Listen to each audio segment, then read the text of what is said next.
नमस्कार विद्यार्थी मित्रो. यापूर्वी आपण इलेक्ट्रिकल ऊर्जेचे स्रोत त्याचबरोबर इलेक्ट्रिकल ऊर्जा निर्मितीचे प्रकार किंवा पद्धती असं आपण पाहिलं होतं. त्यापूर्वी मूलद्रव्यांची अनुरचना पाहिली होती आणि अशा पद्धतीनं आपण विद्युत ऊर्जेमध्ये असणाऱ्या विविध संज्ञा ह्या पाहाव्या लागणार आहेत. आणि अशी संज्ञा पाहत असताना आपण आज 11वी पेपर 1 मध्ये इलेक्ट्रोमोटिव्ह फोर्स, ज्याला आपण शॉर्ट फॉर्ममध्ये EMF असं म्हणतो, EMF. आपण असं पाहिलं की विद्युत ऊर्जा जी आहे, विद्युत ऊर्जेचं ते प्रवाहाचं बल हे इलेक्ट्रॉन्समुळे होतं. इलेक्ट्रॉन्स म्हणजे अणुरचनेमध्ये किंवा अणूमध्ये जे इलेक्ट्रॉन्स असतात, हे इलेक्ट्रॉन्स विद्युत ऊर्जेचं वहन करतात किंवा विद्युत प्रवाहाचं वहन करतात. हे जे इलेक्ट्रॉन्स आहेत, हे इलेक्ट्रॉन्स अणुरचनेमध्ये किंवा अणुकेंद्रकाभोवती फिरत असतात आणि हे निगेटिव्ह चार्ज पार्टिकल्स असतात. निगेटिव्ह चार्ज यांच्यावरती असणारा जो प्रभार आहे, हा प्रभार वजा असतो किंवा ऋण असतो, म्हणून याला आपण निगेटिव्ह चार्ज पार्टिकल्स असं म्हणतो. परंतु अणुकेंद्रकामध्ये असणारे प्रोटॉन्स, न्यूट्रॉन्स आणि अणुकेंद्रकाच्या भोवती फिरणारे हे इलेक्ट्रॉन्स, हे एका विशिष्ट अशा ऊर्जेने एकमेकाला बांधलेले असतात. त्यामुळे इलेक्ट्रॉन्स आहे, हा इलेक्ट्रॉन्स एका अणुकक्षेतून दुसऱ्या अणुकक्षेत तसा जात नाही. मग असा इलेक्ट्रॉन्स, हा इलेक्ट्रॉन्स एका कक्षेतून, अणूच्या एका कक्षेतून दुसऱ्या ठिकाणी पाठवण्यासाठी आपल्याला एक बल वापरावं लागतं. फोर्स म्हणजे त्याला आपण मराठीमध्ये बल असं म्हणतो. हे बल वापरावं लागतं आणि हे जे बल आहे, हे बल इलेक्ट्रिकल बल आहे. इलेक्ट्रिकल म्हणजे हे विद्युत बल आहे. आतापर्यंत आपण फोर्स पाहिलेला आहे की फोर्सची व्याख्या काय आहे, फोर्स म्हणजे बल काय आहे, बलाची व्याख्या काय आहे आणि त्याचं एक युनिट काय आहे, हे आपण सगळं पाहिलेलं आहे. पण इलेक्ट्रिकल फोर्स, ज्याला आपण काय म्हणतो, विद्युत बल असं म्हणतोय, हे जे विद्युत बल आहे, विद्युत बलाचं कार्य काय आहे, ते विद्युत बलाचं कार्य हे इलेक्ट्रॉन्स आहे, हे इलेक्ट्रॉन्सला चलित करणे. काय करणे? चलित करणे. म्हणजे एका ठिकाणावरून दुसऱ्या ठिकाणी इलेक्ट्रॉन्सची हालचाल झाली पाहिजे, त्याला आपण विस्थापन असं. विस्थापन म्हणजे असं इलेक्ट्रॉनचं विस्थापन झालं पाहिजे. मग हे विस्थापन गुणिले फोर्स म्हणजे बल, हे जर आपण घेतलं तर त्यालाच आपण काय म्हणतो, कार्य असं म्हणतो. म्हणजे कार्याची व्याख्या पाहताना आपण काय पाहिलं होतं, तर कार्य हे फोर्स म्हणजे बल इंटू डिस्प्लेसमेंट, म्हणजे फोर्स इंटू डिस्प्लेसमेंट असं आपण पाहिलेलं आहे, सूत्र त्याचं पाहिलं आहे. मग इथं हे इलेक्ट्रॉनचं विस्थापन होणं म्हणजे इलेक्ट्रॉननं काहीतरी काय म्हणे अंतर चालून जाणं किंवा त्यामध्ये हालचाली घडणं, आणि हे घडण्यासाठी जो आपण फोर्स वापरतोय, या फोर्सला आपण काय म्हणतोय, इलेक्ट्रोमोटिव्ह फोर्स. हा इलेक्ट्रोमोटिव्ह फोर्सला आपण अनेक वेळा EMF असंही म्हणतो. हे लहान ह्याच्यात लिहिलेलं आहे, हे मोठ्या ह्याच्यात लिहिलेलं आहे EMF. हे EMF म्हणजे इलेक्ट्रोमोटिव्ह फोर्स, इलेक्ट्रॉनला चलित करणारा काय आहे, बल आहे. आता हे इलेक्ट्रोमोटिव्ह फोर्स आहे, हे इलेक्ट्रोमोटिव्ह फोर्स हे E या अक्षरानं दाखवलं जातं. इलेक्ट्रोमोटिव्ह फोर्स आहे, हे इलेक्ट्रोमोटिव्ह फोर्स हे E या अक्षरानं दाखवलं जातं. आणि ह्याचं जे युनिट आहे, एकक आहे, हे एकक मात्र काय आहे, व्होल्ट आहे. व्होल्ट म्हणजे EMF हे व्होल्टमध्ये मोजले जाते.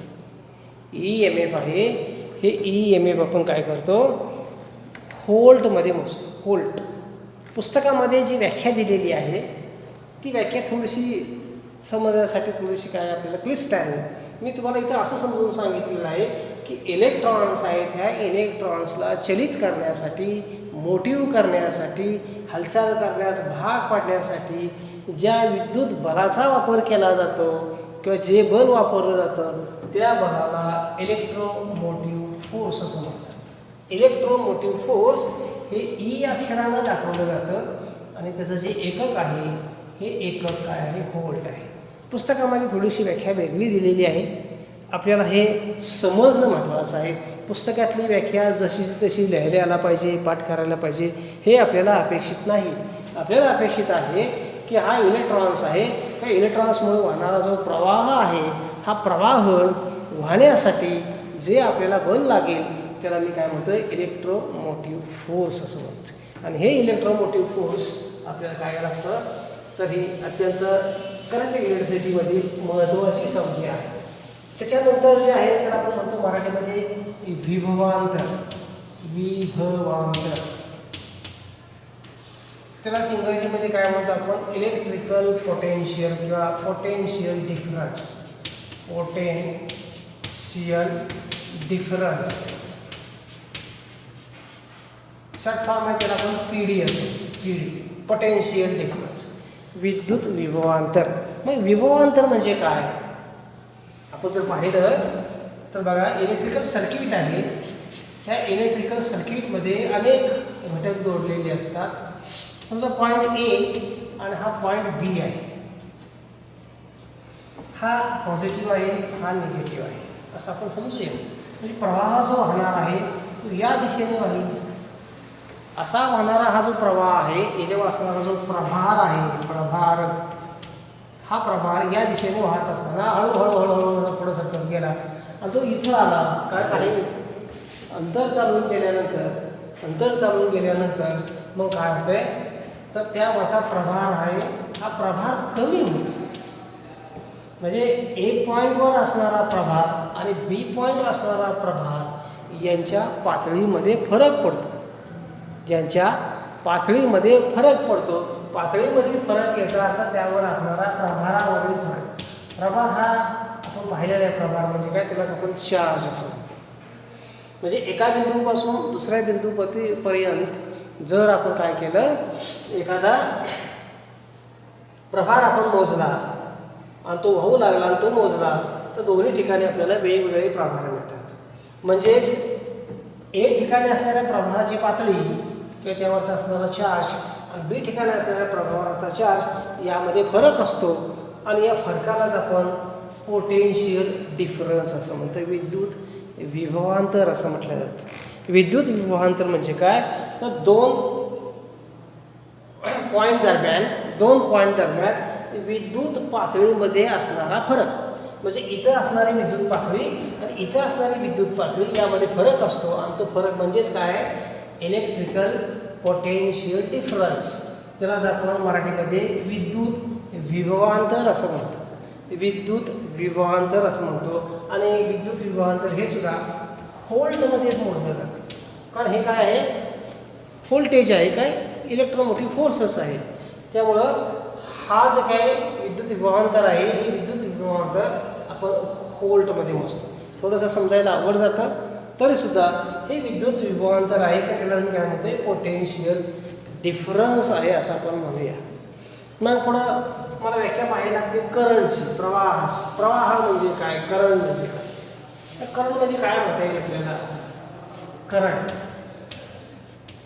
प्रवाह. बघा, जर मी एक अशी वायर घेतली आणि या वायरला जर मी विद्युत दाब दिला, दाब किंवा इलेक्ट्रोमोटिव्ह EMFचा पुरवठा केला,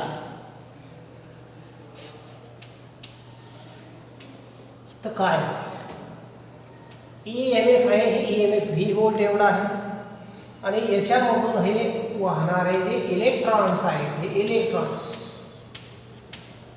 हे कसे आहेत, ऋण प्रभारित आहेत. हे ऋण काढूया आपण असं, वजा वजा वजा, हे सगळे इलेक्ट्रॉन्स आहेत. काय होतं आहे बघा, इथं जे दिलेला जो आपण सोर्स आहे किंवा दिलेला सप्लाय आहे, हा DC सप्लाय आहे. DC सप्लाय आपण पाहिले, DC सप्लाय म्हणजे काय, DC सप्लाय आहे. हा इलेक्ट्रिक सेल आहे. सेलचं हे मोठं टोक असते, याला आपण पॉझिटिव्ह असं साईन म्हणजे पॉझिटिव्ह प्लेट असते आणि लहान असते ते निगेटिव्ह काय असते, टोक असते काय, त्याला आपण काय म्हणतो, निगेटिव्ह प्लेट असते. म्हणजे इथं आता तुम्ही पाहिलं तर या प्लेटवरती, ह्या निगेटिव्ह प्लेटवरती नंबर ऑफ इलेक्ट्रॉन्स, पुष्कळ इलेक्ट्रॉन्स आहेत. म्हणजे इथं भरपूर इलेक्ट्रॉन्स आहेत. इलेक्ट्रॉनची संख्या जेवढी जास्त तेवढे त्या प्लेटवरील चार्ज आहे हा काय असतो, वजा असतो. आणि जेवढे इलेक्ट्रॉनची संख्या कमी, म्हणजे इथं सुद्धा इलेक्ट्रॉन्स असणार आहेत ना, ते इलेक्ट्रॉन्स काढून घेतलेले आहेत प्रोसेसमध्ये, आपण ते काढून घेतलेले आहेत. आणि असे काढून घेतल्यामुळे इथं काय झालेलं आहे, धन चार्ज झालेला आहे किंवा प्लस चार्ज झालेला आहे, ज्याला आपण काय म्हणतो पॉझिटिव्ह चार्ज असं म्हणतो. आता होतं आहे काय, तर हे जे इलेक्ट्रॉन्स आहेत, हे इलेक्ट्रॉन्स आपण इथं जोडल्यामुळं हे इलेक्ट्रॉन्स ह्या पॉझिटिव्हकडे काय केले जातात, आकर्षित होतात. असे आकर्षित झाल्यामुळं त्यांना जाण्याचा किंवा प्रवास करण्याचा जो मार्ग आहे, हा प्रवास करण्याचा मार्ग हा तारेमधून आहे. आणि मग तारेमध्ये असणारे जे फ्री इलेक्ट्रॉन्स आहेत, हे फ्री इलेक्ट्रॉन्स काय होतात, या दिशेने प्रवाहाला सुरुवात करतात, वाहण्यासाठी सुरुवात करतात. अशा पद्धतीने नंबर ऑफ इलेक्ट्रॉन्स म्हणजे पुष्कळ संख्या असणारे इलेक्ट्रॉन्स ज्यावेळी या विद्युत बलानं काय होतात, वजा टोकाकडून अधिक टोकाकडे व्हायला सुरुवात करतात, त्यावेळी किंवा त्या प्रोसेसला किंवा त्या कंडिशनला आपण काय म्हणतो, प्रवाह वहन असं. प्रवाह म्हणजे विद्युत प्रवाह वाहण्याची संकल्पना आहे. ही जर आपल्याला दुसऱ्या उदाहरणानं सांगायची असेल तर आपल्या गावामध्ये जी वॉटर सप्लायची स्कीम असते, गावाच्या बाहेरच्या बाजूला आपण उंच ठिकाणी काय करतो, एक पाण्याची टाकी बांधतो आणि गावामध्ये ज्या ज्या ठिकाणी आपल्याला पाण्याचे नळ द्यायचे आहेत, एका पाईपलाईनला काय करतो आपण, असे छोटे छोटे नळ जोडून काय करतो, वरून टाकीमधील पाणी आहे पाणी सोडून देतो. आता इथं काय होते, टाकीमधलं पाणी उंचावरती असल्यामुळे त्याच्या पातळीमध्ये फरक असतो. ही पाण्याची टाकी असेल तर त्याच्या उंचावरती, इथं उंचावरती ठेवलेलं जे पाणी आहे, ह्या पाण्यामध्ये काय असते, तर पोटेन्शियल एनर्जी असते, ज्याला आम्ही काय म्हणतो स्थितीज ऊर्जा असं म्हणतो. उंचावरती राहिल्यामुळं ती स्थितीज ऊर्जा असते. आणि एका पाईपलाईनच्या द्वारे ज्यावेळी आपण ती वाहून आणतो आणि गावामध्ये फिरवतो, तेव्हा प्रत्येक नळाला जे काही पाणी येईल, प्रत्येक गल्लीमध्ये जे नळ लावले त्या नळाला जे काही पाणी येईल, ते पाणी हे काय होत असते, या पोटेन्शियल एनर्जीमुळं म्हणजे स्थितीज ऊर्जेमुळं ह्या पाईपमधून वाहून काय होतं, नळाला येतं. आता यामध्ये पाणी जे आहे, पाणी म्हणजे दुसरं तिसरं काय नसून आपला विद्युत प्रवाह आहे. म्हणजे विद्युत प्रवाह वहन व्हायचं असेल तर काय महत्त्वाची आहे गोष्ट, तर त्यामध्ये इलेक्ट्रोमोटिव्ह फोर्स असणं आवश्यक आहे. म्हणजे तिथं अशी काहीतरी ऊर्जा असायला हवी, असे काहीतरी बल असायला हवं आहे की जे बल त्यातले जे इलेक्ट्रॉन्स आहेत ते इलेक्ट्रॉन्स ढकलतील, त्याला मोटिव्ह करतील, की ज्याच्यामुळं काय होईल, हा प्रवाह वाहील. जसं इथं उंच पाण्याच्या टाकीमध्ये पाणी भरलेलं आहे, त्या पाण्याच्या अंगी काय आहे, स्थितीची ऊर्जा आहे, म्हणजे एक प्रकारचं बल आहे. आणि हे बल आपण पाईपलाईनच्या माध्यमातून काय करतोय, सोडून देतोय. आणि मग हे पाणी म्हणजे प्रवाह, आणि वर साठवलेली जी ऊर्जा आहे ते म्हणजे काय, इलेक्ट्रोमोटिव्ह फोर्स. तर अशा पद्धतीनं काय होत असते, हे प्रवाह वहनाचं कार्य होत असतं. आता बऱ्याच पुस्तकामध्ये बऱ्याच व्याख्या दिलेत की प्रवाह म्हणजे काय, प्रवाहाचं एकक काय आहे. तर मला मित्रांनो असं सांगायचं आहे तुम्हाला की ह्या इलेक्ट्रिक करंट म्हणजे काय एकदा तुम्हाला कळालं, इलेक्ट्रिकल व्होल्टेज म्हणजे काय तुम्हाला कळालं, पोटेन्शियल डिफरन्स म्हणजे एकदा काय कळालं. एवढं कळालं म्हणजे पुष्कळ झालं. परीक्षेमध्ये तुम्ही अगदी तंतोतंत व्याख्या लिहायला पाहिजे असं काही नाही, आपण अपेक्षितच नाही आहे. आपल्याला हे ज्या सगळ्या संकल्पना आहेत त्या संकल्पना एकदा समजल्या की इलेक्ट्रोमोटिव्ह फोर्स असल्याशिवाय, म्हणजे हे स्थितीची ऊर्जा असल्याशिवाय पाणी वाहणार नाही, त्याच पद्धतीने इलेक्ट्रोमोटिव्ह फोर्स असल्याशिवाय किंवा पोटेन्शियल डिफरन्स असल्याशिवाय काय होणार नाही, विद्युत प्रवाह वहन होणार नाही किंवा वाहणार नाही. म्हणजे करंट व्हायचा असेल तर इलेक्ट्रोमोटिव्ह फोर्स आवश्यक आहे. आणि हा इलेक्ट्रोमोटिव्ह फोर्स आपण कशामध्ये मोजतोय, व्होल्टमध्ये मोजतोय.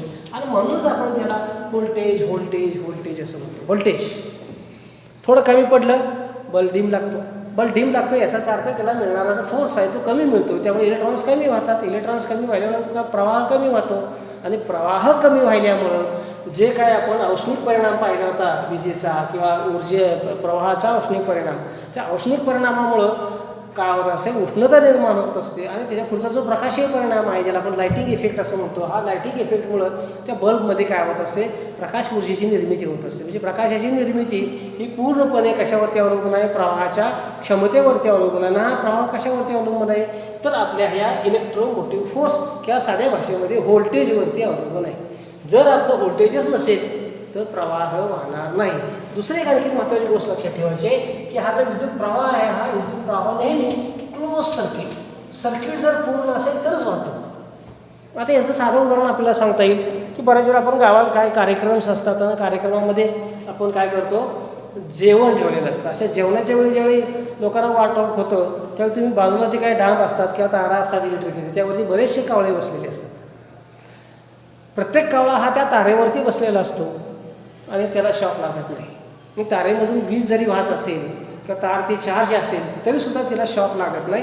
याचं कारण काय असेल तर प्रत्येक तार ही समांतर असते, एकमेकाला जोडलेली असते. आणि कावळा बसत असताना एकाच तारेवरती बसतो, तेव्हा सर्किट पूर्ण होत नाही. आणि सर्किट जर पूर्ण झालं नाही तर त्यामधून प्रवाह वाहत नाही.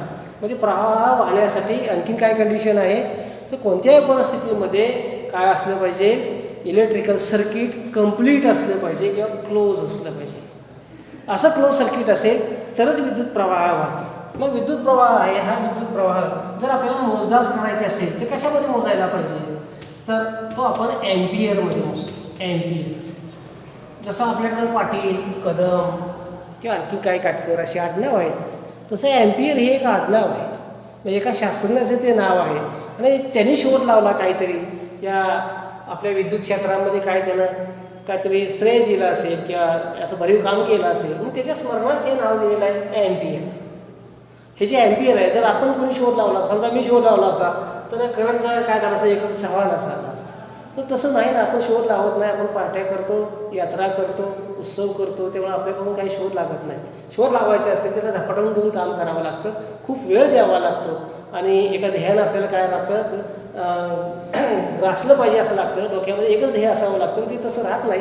तेव्हा आपली कुठं नावं नाही आहेत, नंतर इथं नाव आपलं आलं असतं. तर ॲम्पियर लक्षात ठेवताना आपण काय ठेवायचं आहे ते प्रवाह वाहनाचं जे कार्य आहे, हे प्रवाह वाहनाचं कार्य करण्यासाठी जे आपल्याला व्होल्टेज लागतं तो प्रवाह आपण ॲम्पियरमध्ये मोजतो. आता ॲम्पियरमध्ये प्रवाह मोजत असताना हे जे एकक आहे हे एकक खूप मोठं आहे. बऱ्याच वेळा आपल्याला छोटं करावं लागतं, मग त्याला आपण मिली ॲम्पियर असतो. Milli ampere. ॲम्पियर सगळं न लिहिता AMP एवढंच लिहितात आणि त्यालाच आपण ॲम्पियर असं म्हणतो. काही शॉर्ट फॉर्ममध्ये त्याला MA असं म्हणतो. याच्यापेक्षा आणखी प्रवाह कमी असेल तर त्याला आपण मायक्रो ॲम्पियर असं म्हणतो. म्हणजे इथं जे मी चिन्ह काढलेले असं याला मायक्रो असं म्हणायचं. म्हणजे हा इंग्रजी यू नव्हे, हा काय आहे या बाजूने असं करून काढलेलं आहे, मायक्रो असं म्हणायचं. मायक्रो. आता याला काय तर एकक आहे 1 ॲम्पियर किंवा किती मिली ॲम्पियर म्हणजे 1 ॲम्पियर. तुम्हाला असं सांगावं लागेल 1000 बघा milli ampere equal to 1 ampere. पण आपण असं सारखं शून्य वाढवत लिहिण्यापेक्षा एक गणितामध्ये एक विशेष अशी पद्धत वापरली जाते. आपण त्याला काय करतो 10चा काय करतो घातांकाच्या स्वरूपात करतो. म्हणजे 10⁻³ is equal to 1 ampere. 10⁻³ milli ampere is equal to 1 ampere. याच्या पुढं गेला तर मी 10⁻⁶ म्हणजे 10 वरती किती शून्य असतील 5 शून्य असतील. म्हणजे एकूण 6 शून्य असायला पाहिजे. ते 6 शून्य म्हणजे 5 शून्य असतील. एवढी जर शून्य असतील तर त्याला आपण काय म्हणतो micro ampere is equal to 1 ampere. आता ॲम्पियरपेक्षा मोठं जर पाहिजे असेल तर त्याला आपण किलो ॲम्पियर असं म्हणतो. पण किलो ॲम्पियरपेक्षा मोठं युनिट आहे असं नाही आहे.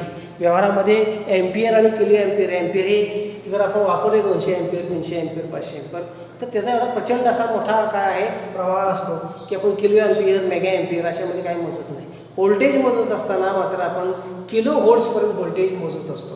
आता व्होल्टेजमध्ये सुद्धा याच पद्धतीचं नाही मिली व्होल्ट म्हणजे काय लिहितं 10⁻³ इज इक्वल टू 1 व्होल्ट.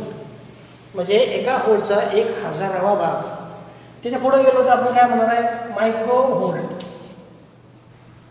अशाही पद्धतीने काय केलं जातं हे जे एकक आहेत हे एकक वापरले जातात. आपल्याला फक्त अपेक्षित काय आहे की आपल्या लक्षात काय ठेवायचं आहे तर ॲम्पियर हे प्रवाहाचं एकक आहे आणि हा जो करंट आहे किंवा प्रवाह आहे हा इंग्रजी आय अक्षराने दाखवला जातो.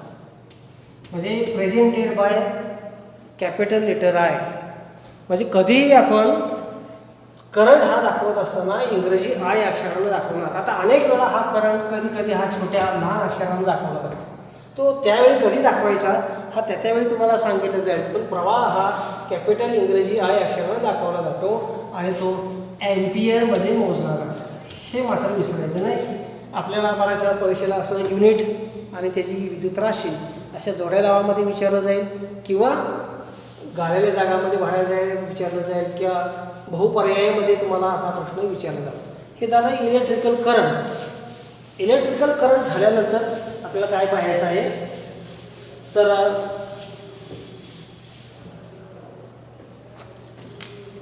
शक्ती, ज्याला आपण काय म्हणतो इलेक्ट्रिकल पॉवर, शक्ती. पॉवर ही नेहमी आपण वॅटमध्ये मोजतो. वॅट, जेम्स वॅट नावाच्या शास्त्रज्ञानं चहा प्यायची त्याला सवय असल्यामुळं किटलीवरती झाकण ठेवलं, असं आपण ऐकलेलं आहे, अभ्यासलेलं आहे. पण नुसतंच किटलीवरती झाकण ठेवलं, वाफेनं झाकण वरती उडालं, मग वाफेच्या शक्तीमध्ये वाफेमध्ये शक्ती आहे असं वगैरे शोध लागला, तर तो जेम्स वॅट, त्याचं हे आडनाव आहे वॅट. म्हणून पॉवर, शक्तीला काय केलं, एकक आहे ते वॅटमध्ये दिलेलं आहे. मग शक्ती म्हणजे काय, शक्ती म्हणजे काय हे सांगत असताना आता ही आपण बघणार आहे ही इलेक्ट्रिकल, मेकॅनिकल नाही. मेकॅनिकलमध्ये सुद्धा पॉवर असते. आपण इलेक्ट्रिकल पॉवरचं सूत्र पाहतोय. मग इलेक्ट्रिकल पॉवर म्हणजे काय, तर काम करण्याच्या दराला आपण काय म्हणतोय, शक्ती असं म्हणतो किंवा पॉवर असं म्हणतो. मग इलेक्ट्रिकलमध्ये ही पॉवर पी ही कशी डिनोट केली जाईल, कशी शोधली जाईल, तर कधी आपण पाहिलेलं बघा की कार्य कसं मिळतं, कार्य आपल्याला फोर्स इंटू डिस्प्लेसमेंट. याला तुम्ही काय म्हणता मराठीमध्ये, याला म्हणता तुम्ही बल, आणि याला काय म्हणता, डिस्प्लेसमेंटला काय म्हणता, विस्थापन. याने कार्य सांगतात. मग कार्य करण्याच्या दराला आपण काय म्हणतोय, शक्ती असं म्हणतो. इलेक्ट्रिकलमध्ये कशी शक्ती लिहिली जाईल, तर इलेक्ट्रिकलमधला फोर्स मगाशी मी तुम्हाला सांगितलं व्होल्ट, किंवा काय सांगितलं तर तुम्हाला इलेक्ट्रोमोटिव्ह फोर्स, जे व्होल्टमध्ये मोजलं जातं, आणि ते बल आहे. आता विस्थापन म्हणजे काय, ते विस्थापन म्हणजे आत्ताच तुम्हाला सांगितलं की इलेक्ट्रॉन्स आहे हा वायरमधून एका ठिकाणी दुसऱ्या ठिकाणी काय करतो, अंतर जातो, त्याला आपण विस्थापन असं म्हणतो. मग इथं काय, तर करंट येईल, म्हणजे याला काय म्हणतो आपण, करंट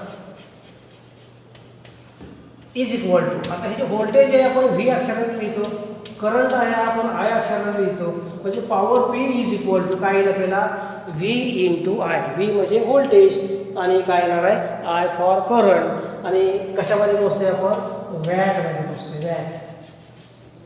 बघा, आपल्याला हे लक्षात ठेवायचे की एखादी इलेक्ट्रिकल अप्लायन्सेस असेल तर ते किती पॉवर कन्झ्युम करते, म्हणजे त्याचे वॅटेज काय आहे हे आपल्याला काय करावं लागतं, मोजावं लागतं किंवा सांगावं लागतं. ज्या पद्धतीनं आपण ट्यूबलाईट ही 18 वॅटची आहे, 40 वॅटची आहे, किंवा बल हा 100 वॅटचा आहे, 200 वॅटचा आहे, असे वॅटेजमध्ये जी आपण शक्ती मोजतो, ती शक्ती दुसरं काय नसून इलेक्ट्रिकल पॉवर आहे. आणि ही इलेक्ट्रिकल पॉवर आपल्याला कशी म्हणते, व्होल्टेज आणि करंट यांच्या गुणाकाराएवढी असते. व्होल्टेज आणि करंट यांच्या गुणाकाराएवढी असते. तर अशी ही जी काय इलेक्ट्रिकल पॉवर आहे, ह्या इलेक्ट्रिकल पॉवरनंतर इलेक्ट्रिकल ऊर्जा काय आहे आपल्याला बघावी लागेल. तर ऊर्जा म्हणजे काय, तर या पॉवरला आपण वेळेनं गुणलं, म्हणजे या पॉवरला मल्टिप्लाय बाय काय केलं आपण, टाईम केलं, की ती जी काय क्वांटिटी मिळेल आपल्याला त्याला आपण काय म्हणतो, इलेक्ट्रिकल एनर्जी असं म्हणतो.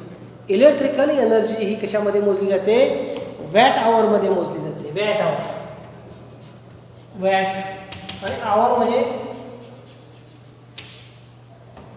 वेळ. सेकंदामध्ये जी मोजली जाते पण सेकंद खूप कमी पडतात, म्हणून आपण काय करतो, वॅट आवरमध्ये मोजतो. आणि हे जे वॅट्स आहेत हे वॅट्स खूप कमी होतात, पण आपण ह्याला किलो वॅट आवरमध्ये, म्हणजेच आपण KWH.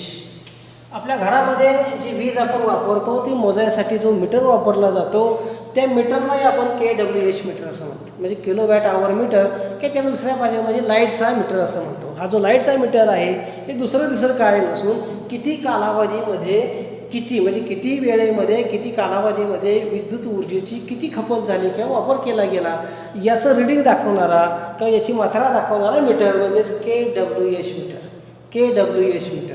आता हा जो KWH मीटर आहे हा पुढं आपण तो जोडणार आहोत कसा, त्याचे प्रकार किती असतात, अंतर्गत रचना कशी असते, आणि मग कुठल्या मॅग्नेटचं किंवा कुठल्या रोटरचं काय काम आहे, कुठल्या कॉईलचं काय काम आहे, हे सगळं आपण नंतर त्याच्या रचनेमध्ये पाहणार आहोत. पुढच्या वेळी आपल्याला ते आहे. पण यानंतरचा जो भाग आहे, पुढचा जो भाग आहे, हा पुढचा भाग आपण पुढच्याच लेक्चरमध्ये पाहणार आहोत.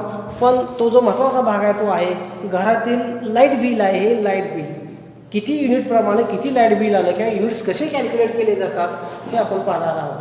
तर पुढच्या आपण लेक्चरमध्ये घरामध्ये वापरलेली घरगुती वीज आहे तिचे कॅल्क्युलेशन्स करणार आहोत. धन्यवाद.